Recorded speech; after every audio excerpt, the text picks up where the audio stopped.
Ugledar dengan cepat berubah menjadi reruntuhan. Meski begitu, penangkapannya merupakan kemenangan yang berharga bagi Rusia di medan perang. Ugledar terletak di sebuah bukit yang penguasaannya akan memudahkan siapapun untuk mengontrol jalan penting dari timur ke barat Ukraina. Kota ini dapat digunakan Rusia sebagai batu loncatan untuk menyerang pusat transportasi militer Ukraina lainnya di sebelah barat garis depan. Ugledar berhasil bertahan selama hampir 1000 hari sejak awal invasi.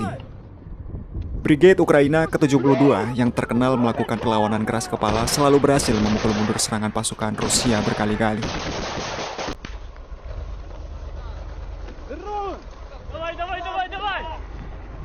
Brigade ke-72 dianggap sebagai salah satu unit tempur paling kuat di Ukraina dan dikenal sebagai kosak hitam. Upaya Rusia untuk merebut Ugledar pada tahun 2022 dan 2023 tidak pernah membuahkan hasil. Pada bulan April 2023, kegagalan dalam pertempuran untuk Ugledar bahkan memaksa Kremlin memecat Kolonel Jenderal Rustam Muradov, komandan pasukan distrik timur. Para komandan Rusia yang belajar dari kegagalan sebelumnya kemudian berkumpul kembali, dan pada bulan Mei dan Juni tahun ini, melancarkan serangkaian serangan yang melibatkan pasukan tambah, artileri, dan bom luncur. Pada awal September, tentara Rusia pada akhirnya berhasil mencapai pinggiran timur kota dan perlahan-lahan memasuki kota berbenteng tersebut.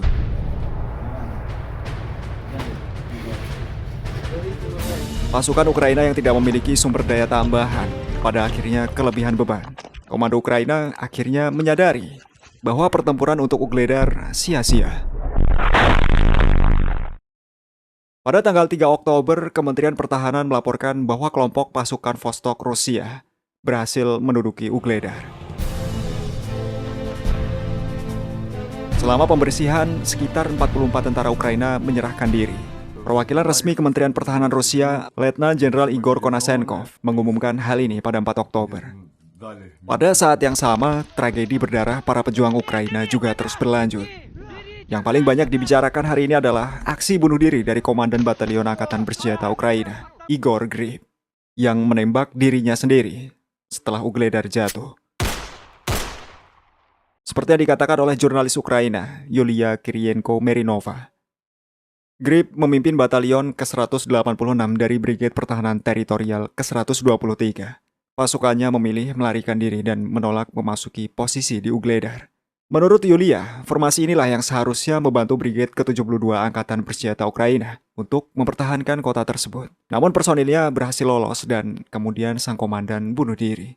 Brigade ke-72 Ukraina benar-benar dalam pengepungan. Dua pilihan yang tersisa bagi mereka hanya melarikan diri atau berkontribusi dalam menyuburkan tanah di kota tersebut. Tidak lama, perintah penarikan mereka akhirnya datang. Menurut Yulia, moral unit Ukraina yang ditarik dari Ugledar berada pada tingkat yang sangat rendah. Namun, Komando Angkatan Bersenjata Ukraina seperti biasa, mereka tidak memiliki waktu untuk mendengar pria-pria menyedihkan tersebut merengek. Komando Ukraina kali ini mengirim mereka ke posisi baru tanpa memberi mereka kesempatan untuk beristirahat.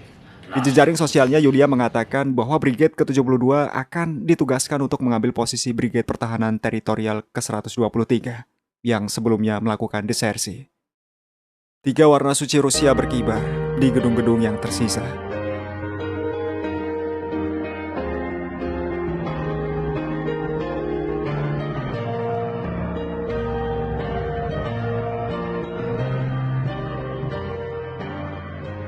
Penduduk Ugledar yang tersisa keluar dari persembunyiannya, mendatangi tentara Rusia dan mulai berbicara tentang Ukraina. Para penduduk Ugledar yang telah dibebaskan bertemu dengan militer Rusia dan mendiskusikan prospek pemulihan kota lebih lanjut.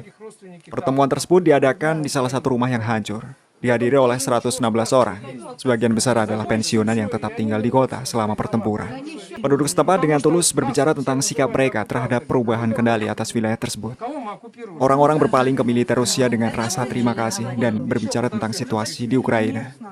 Menurut salah satu warga setempat, banyak masyarakat di daerah lain yang juga mengharapkan kedatangan tentara Rusia. Mereka sedang menunggu Anda.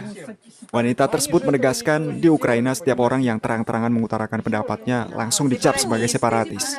Padahal kenyataannya mereka adalah warga negara biasa yang menginginkan kehidupan damai. Saya dari Donetsk. Saya bukan separatis, katanya.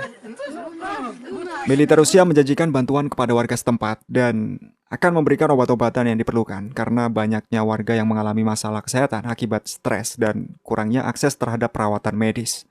Dalam waktu dekat, semua kebutuhan yang diperlukan direncanakan akan dibawa ke pusat akomodasi sementara di kota.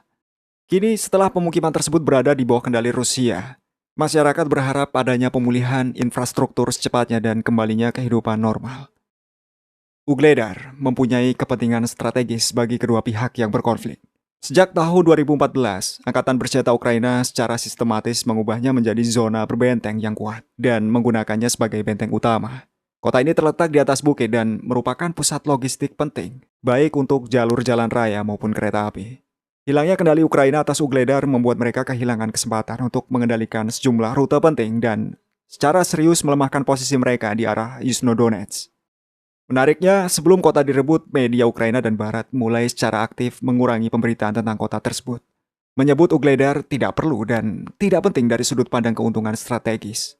Sekarang, setelah penyerahan Ugledar ke kendali pasukan Rusia, menjadi mungkin untuk maju lebih jauh ke Velikaya Novoselka dan Kurahovo, pemukiman penting yang strategis di perbatasan dengan wilayah Zaporozhye, tempat pasukan Ukraina membangun garis pertahanan yang kuat.